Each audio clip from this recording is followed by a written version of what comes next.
শেষ সময়ের হাতুড়ির শব্দ আর স্টলে স্টলে সাজানোর অপেক্ষায় বইস্তূপ সব মিলিয়েই তোড়জোড় অমর একুশে বইমেলার প্রাঙ্গণ।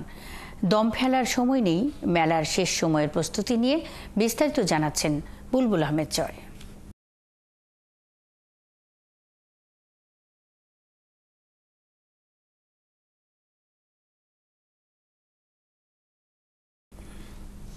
রংতুলির শেষ আঁচড়ের রং না শুকালেও রাত পোহালেই পর্দা উঠবে অমর একুশে বইমেলার।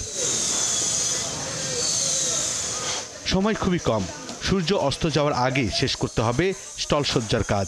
তাই স্টল ও প্যাভিলিয়নগুলোতে শ্রমজীবী মানুষদের এই ব্যস্ততা। আমরা আশা করি আজকের মধ্যে কমপ্লিট করলে আমরা আগামীকাল থেকে পাঠকরা আমাদের থেকে বই নিতে পারবে। কাজ অল্প একটু বাকি আছে, আজকে শেষ হবো। কতক্ষণ সময় লাগবে? কি কি কাজে বলতেন? যে পিভিসি লাগান লাগবো, উপরে জানলা না নেবো, দরজা লাগান লাগবো, লাইট বাত আছে, পিভিসি মারা বাত আছে, আর ওই সাইডে ব্যানার বানা মিললে বাত আছে।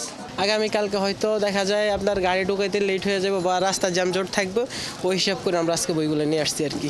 কিছু জায়গায় আমাদের মানে হালকা হালকা বাকি রয়েছে বা টাচ করা লাগতেছে, বা কিছু কিছু জায়গায় ওই আপনার স্পট পড়ছে, ইলেকট্রিক কাজ করছে, এটা স্পট পড়ছে, ওইগুলি আমরা আবার পুনরায় করতেছে, রিপেয়ারিং করে ফিনিশিং দিতেছে। আমাদের কাজ তো আজকে শেষ, ঠিক আছে, কিন্তু অনেকে করতে পারে না, সেই জন্য হয়তো দু একদিন লেট হয়ে যায়।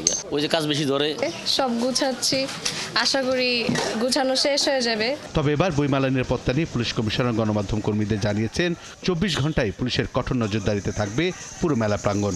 এবারও আমরা নিরাপত্তা ব্যবস্থা গ্রহণ করেছি। সিসিটিভি দ্বারা সমগ্র এলাকা নিরাপত্তা বেষ্টনীর মধ্যে আনা হয়েছে। কমিশনার আরও জানান, মেলায় পুলিশের পাশাপাশি থাকবে অন্যান্য আইন শৃঙ্খলা রক্ষাকারী বাহিনীর সদস্যরাও। তবে মেলার সময় বেশ কয়েকটি রাস্তায় যান চলাচলের জন্য রাস্তা বন্ধ ও রোড ডাইভারশন দেওয়া হবে। প্রথমবারের মতো টিএসসি থেকে দোয়েল চত্বর, এই জায়গাটা ট্রাফিক সবসময় বন্ধ থাকবে না। আমরা মানুষের দর্শনার্থীদের উপস্থিতির উপর নির্ভর করে কখনো এই জায়গাটা ট্রাফিকিংয়ের জন্য খোলা রাখবো, কখনো বন্ধ রাখবো।